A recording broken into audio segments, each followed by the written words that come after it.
Hello students. तो आप लोगों के एग्जाम अब आने वाले हैं बिल्कुल पास। और आप लोग सोच रहे होंगे कि हम एक बार तो पूरा सिलेबस पढ़ ही चुके हैं, उसके साथ साथ थोड़ा बहुत हमने रिवाइज भी कर लिया है, हमने सारे हमारे प्री बोर्ड्स के एग्जाम भी दे लिए हैं, लेकिन कहीं हमारी तैयारी में कोई कमी नहीं रह जाए और हमारे मार्क्स कहीं कम नहीं रह जाए, तो हम किस तरीके से इसको ज्यादा से ज्यादा यूटिलाइज कर सकते हैं। और स्पेशली जो आपके गैप आएंगे, बिकॉज जब से आपका एग्जामिनेशन स्टार्ट है, मान लीजिए आपका पहला पेपर हो गया, अब जो सेकंड पेपर आ रहा है उसमें कितने दिनों का गैप है और इन सारे गैप में मैं कैसे तैयारी करूं, अपनी क्या स्ट्रेटेजी बनाऊं, ये सारे क्वेश्चंस आपके माइंड में होंगे। हो सकता है कि अभी कुछ बच्चों की तैयारी थोड़ी कमजोर रह गई होगी, अभी वो सोच रहे होंगे कि हम कैसे इसको और स्ट्रॉन्ग बना सकते हैं, कैसे हम इस बचे हुए टाइम को यूटिलाइज कर सकते हैं। ऐसे बहुत सारे क्वेश्चंस का आपके माइंड में पूरा जंजाल चल रहा होगा और आप सोच रहे होंगे कि मैं क्या करूं और कैसे ज्यादा से ज्यादा मार्क्स अपने इस 12th बोर्ड के एग्जामिनेशन में लेकर आऊं। तो मैं इन सारे ही क्वेश्चन का आंसर आपको इस सिंगल वीडियो में बच्चों दूंगा, तो मेरे साथ में एंड तक आप जुड़े रहिए। होपफुली मैं आपको सारी इंपॉर्टेंट बातें बताऊंगा जो कि आपके लिए यहां पे जरूरी है। तो सबसे पहले बच्चों मैं आपको बता देता हूं कि आपकी जो डेट शीट है वो आप सब लोगों को पता होगी, मैं आपको बता देता हूं, क्योंकि इस डेट शीट को अगर आप समझेंगे ना तो आपको पता चलेगा कि आपको पूरी प्लानिंग कैसे करनी है। ठीक है, तो ज्यादा समय नहीं लेता हूं, मैं आपको समझाता हूं कि हमारी ये जो डेट शीट है इसको हम लोग कैसे फॉलो करें। तो ये बच्चों हमारे सामने ये डेट शीट आ रही है, ये आपकी 12th क्लास की डेट शीट है बच्चों। ठीक है, अब इस 12th क्लास की डेट शीट को अगर मैं देखूं तो आपका जो पहला पेपर है वो 15 और मैक्सिमम बच्चों का जो पहला पेपर फिजिकल एजुकेशन का होगा वो आपका होगा बच्चों 17 को। कब होगा बच्चों? वो 17 को होगा। इसके बाद में आप देखिए यहां पे, अब आप देखेंगे ना तो 18th का आपका एक तरह से गैप है, जिन बच्चों का ये पेपर है वो देंगे, बाकी मैक्सिमम बच्चों का 18th का गैप है, देन 19th का गैप है और फिर 20th का गैप है। उसके बाद में आ रहा है आपका पहला सबसे स्ट्रॉन्ग पेपर और वो है 21 फरवरी को, जो है बच्चों आपका फिजिक्स का पेपर। राइट, यानी कि हमारे पास में फिजिक्स की तैयारी करने के लिए कितने दिन हुए? हमारे पास में हुआ है, एक तो हुआ है 17 का, एक हुआ है 18 का और एक 19 का। ये 3 दिन का हमारे पास में गैप है। राइट, अब इन 3 दिनों में हम किस तरीके से प्रिपरेशन करें जिससे हमारा ये जो फिजिक्स का पेपर है ना बच्चों, ये बहुत अच्छे से हो जाए और हम 70 में से 70 मार्क्स इसके अंदर लेकर आए। इन्हीं सारी स्ट्रेटेजीज को मैं आप लोगों के सामने डिस्कस करूंगा। इसके बाद में जब आप देखेंगे तो जो 21 है उसके बाद में आपके फिर जो नेक्स्ट पेपर आएगा बच्चों वो आएगा, यहां पे आप देखेंगे केमिस्ट्री, वो है 27 को।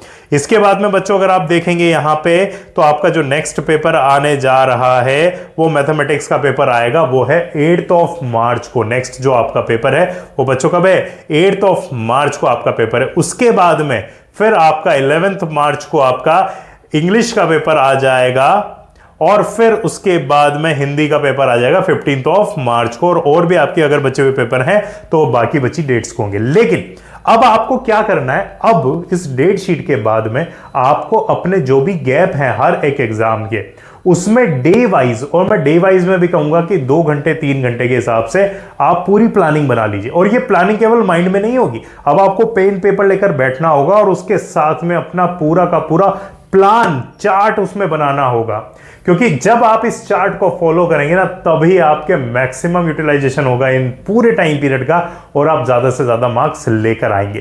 तो ये चीजें आपको जरूरी है। तो मैं आपको फिजिक्स के बारे में सारी चीजें बता देता हूं कि फिजिक्स को हम कैसे इन 3 दिनों में तैयार करें जिससे हमारे मार्क्स जो है ना वो पूरे में से पूरे आए। आइए उस पर डिस्कशन कर लेते हैं। तो बच्चों सबसे पहले हम यहां पे बात करते हैं कि हम जब फिजिक्स की बात कर रहे हैं तो ये जो 3 दिन है ना 18, 19 और 20, ये 3 ही बहुत ही ज्यादा क्रूशियल होने वाले हैं, बिकॉज इन 3 दिनों के अंदर हमें अच्छे से प्रिपरेशन करनी है।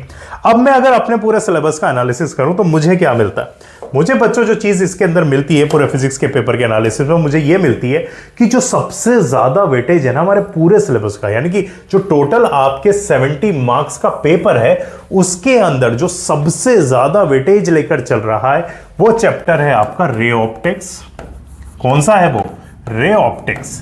और इसके साथ में आपका जो थोड़ा बहुत इसके साथ में मिलता है और मिलके एक पूरी यूनिट बनाते हैं, तो रे ऑप्टिक्स और ईएम वेव, ये आपके दो ऐसे चैप्टर्स हैं जो सबसे ज्यादा वेटेज रखते हैं। हालांकि डिफरेंस केवल एक ही मार्क्स का है और वो आता है नेक्स्ट आपका मैग्नेटिज्म का चैप्टर, और मैग्नेटिज्म के साथ साथ आपका आ जाता है ईएमआई, और ईएमआई के साथ साथ क्या है आपका ऑल्टरनेटिंग करंट। ये आपका सेकंड है ऑर्डर में, लेकिन आप देखेंगे कि केवल इसके अंदर एक ही मार्क्स का डिफरेंस है। इसके बाद में जो तीसरा आपका टॉपिक है वो है इलेक्ट्रोस्टैटिक्स। तीसरा कौन सा है बच्चों आपका इलेक्ट्रोस्टैटिक्स, और इसके साथ साथ आपका है करंट इलेक्ट्रिसिटी जो कि तीसरे नंबर पे है। कौन सा करंट इलेक्ट्रिसिटी और इलेक्ट्रोस्टैटिक्स। तो ये तीन आपके भारी भरकम चैप्टर्स हैं यहां पे जो कि मैक्सिमम वेटेज लेकर चल रहे हैं आपके पूरे बोर्ड्स का। 70 मार्क्स जो है आपके फिजिक्स के वो इन तीनों चैप्टर्स ने अपने कंधों पे उठा रखे हैं। तो मैं इनकी प्रिपरेशन कैसे करूं? ठीक है, मेरे पास में 3 दिन है बच्चों। अब इन तीनों दिनों के अंदर मैं इस पूरे फिजिक्स के पेपर को कैसे सेट करूं, कैसे देखूं, ये मुझे समझना पड़ेगा। तो इन तीनों चैप्टर्स में से तो किसी भी चैप्टर को आप छोड़ के जाने की बात ही नहीं करना, क्योंकि अगर आपने इनमें से किसी भी चैप्टर को छोड़ दिया तो परेशानी ये हो जाएगी कि आपके अच्छा खासा पोर्शन आपका खराब हो जाएगा।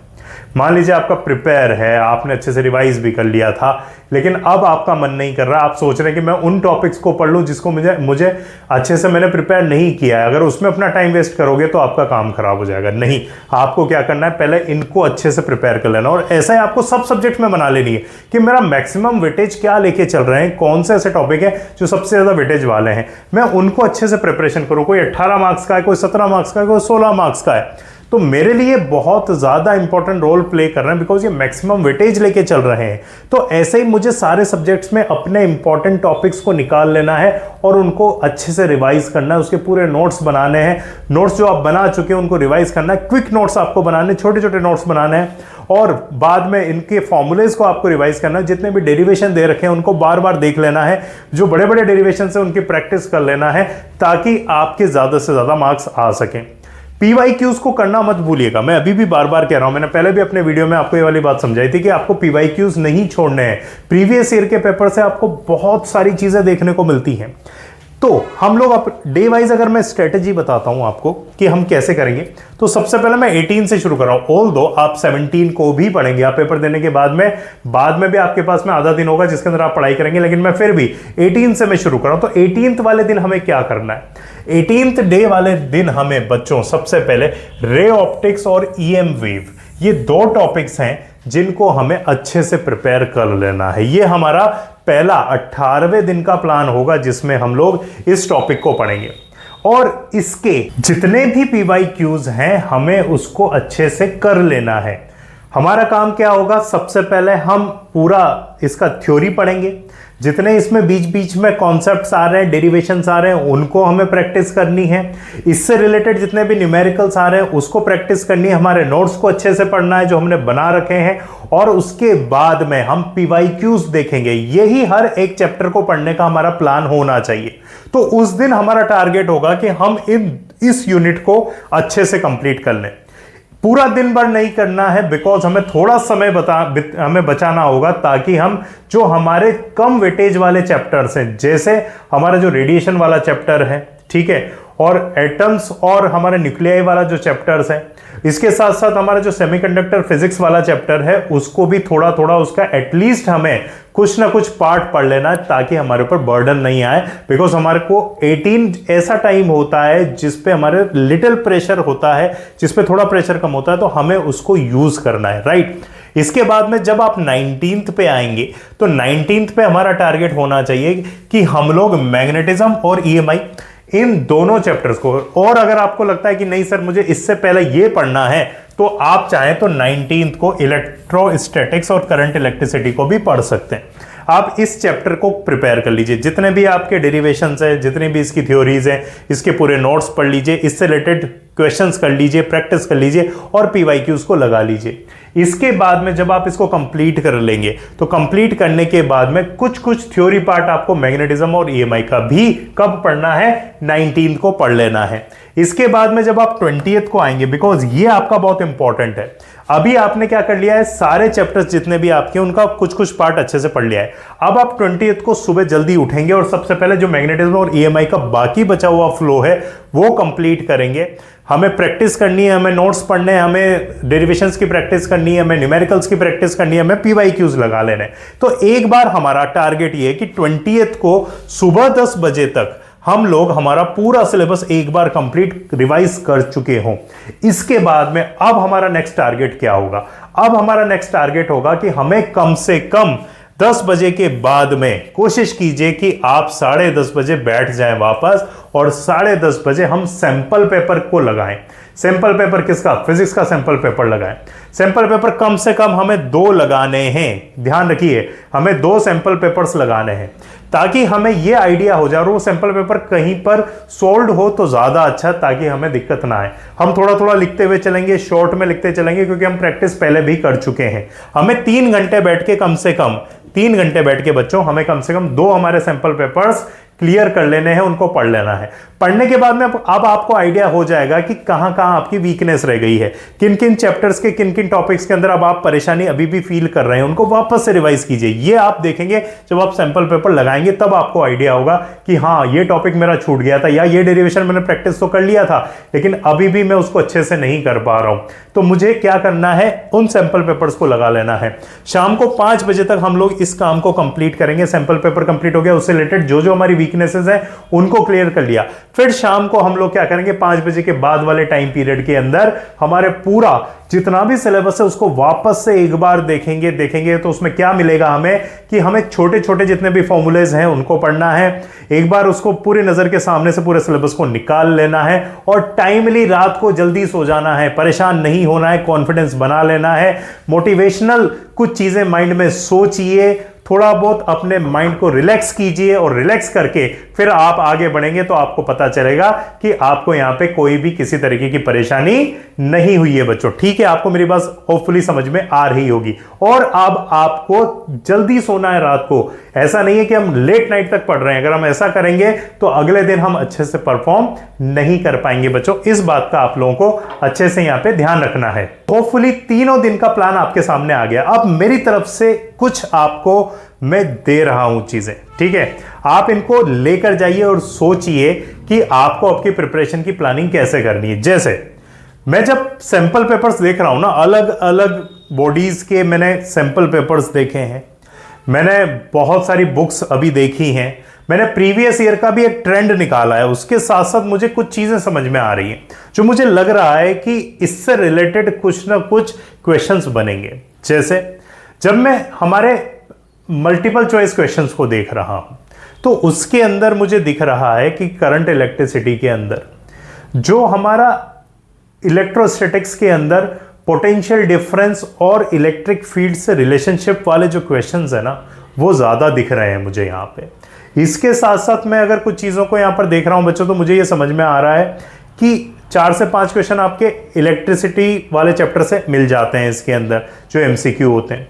इसके बाद में मुझे दिख रहा है कि जब मैं ऑप्टिक्स को देख रहा हूं तो मुझे ऐसा नजर आ रहा है कि जितने भी हमारे ऑप्टिकल इंस्ट्रूमेंट्स है ना उससे क्वेश्चंस ज्यादा मिल रहे हैं मुझे। मतलब कि जितने भी एक्सपर्ट्स हैं वो अपना गैस यही बता रहे हैं कि इस बार रे ऑप्टिक्स के अंदर जो क्वेश्चंस बनेंगे ना बच्चों वो ऑप्टिकल इंस्ट्रूमेंट से बनने के चांसेस ज्यादा है। जैसे एस्ट्रोनॉमिकल आपका टेलीस्कोप है उससे रिलेटेड क्वेश्चन या माइक्रोस्कोप से रिलेटेड क्वेश्चन आपसे पूछ लिया जाए, राइट, आप यहां पर देखेंगे। उसके बाद में इलेक्ट्रोस्टैटिक्स के अंदर जो आपका इलेक्ट्रिक फील्ड है और इलेक्ट्रिक फील्ड के साथ साथ आपकी चार्ज डेंसिटी का जो डिस्ट्रीब्यूशन है उससे रिलेटेड भी आपका जो कंसेप्ट है उससे रिलेटेड क्वेश्चंस इसके अंदर बनते हुए मुझे नजर आ रहे हैं। पुराने मैं जितने भी सैंपल पेपर्स देख रहा हूं उसमें मुझे ये ट्रेंड मिल रहा है बच्चों। और इलेक्ट्रिक फ्लक्स और मैग्नेटिक फ्लक्स इनसे रिलेटेड क्वेश्चंस भी मुझे बहुत सारे दिख रहे हैं, खासकर अगर मैं इलेक्ट्रोमैग्नेटिक इंडक्शन की बात करूं तो, ठीक है। और इसमें भी आपका जो इंड्यूस्ड ईएमएफ है उसका जो डेरिवेशन आता है जो मैग्नेटिक फ्लक्स के चेंज की वजह से आता है उससे रिलेटेड क्वेश्चंस भी मुझे बहुत सारे देखने को मिल रहे हैं। तो मैं ये कह रहा हूं, मैं ये नहीं कह रहा हूं कि आप इन्हीं को पढ़ के जाएं, मैं ये नहीं कह रहा हूं, मैं अपना गैस बता रहा हूं क्योंकि मैंने बहुत सारे सैंपल पेपर्स देखे हैं जिन पेपर्स को देख के एक प्रॉपरली मुझे ट्रेंड नजर आ रहा है कि इस टाइप के क्वेश्चंस के बनने के चांसेस थोड़े से ज्यादा लग रहे हैं हमें। तो इन टॉपिक्स को आप अच्छे से प्रिपेयर करके जाएं बच्चों, होपफुली आपका ये पेपर बहुत अच्छा होगा। ऐसे ही आप सारे सब्जेक्ट्स में जितने भी आपके गैप आ रहे हैं दिन में, उसमें पर डे की प्लानिंग कीजिए, 2-2 3-3 घंटे की प्लानिंग कीजिए। डेली बेसिस पे आप ज्यादा से ज्यादा टाइम के लिए पढ़िए, अपने आप को मोटिवेट रखिए, परेशान होने की जरूरत नहीं है। आपके पास में जो बीच में गैप मिला है वो काफी ज्यादा मिला है, बिल्कुल भी होपलेस होने की जरूरत नहीं है। मैं आप लोगों के साथ हूं, होपफुली मैं आपको ऐसा कंटेंट देता रहूंगा जिससे आपको कहीं ना कहीं गाइडेंस मिलती रहेगी, आपके एग्जाम के प्रिपरेशन की आपको मोटिवेशन मिलता रहेगा। हार मत मानिएगा बच्चों, अपना कॉन्फिडेंस बनाए रखिएगा और ये सोचिएगा कि ये जो एग्जाम होने जा रहा है ये आपका बहुत अच्छा होगा। बस एक स्ट्रेटेजी के साथ में उतरना है, अच्छे से पूरी प्लानिंग करनी है, फिट रहना है, हेल्दी रहना है और आगे बढ़ना है। मुझे सुनने के लिए बहुत बहुत धन्यवाद। थैंक यू सो मच बच्चों।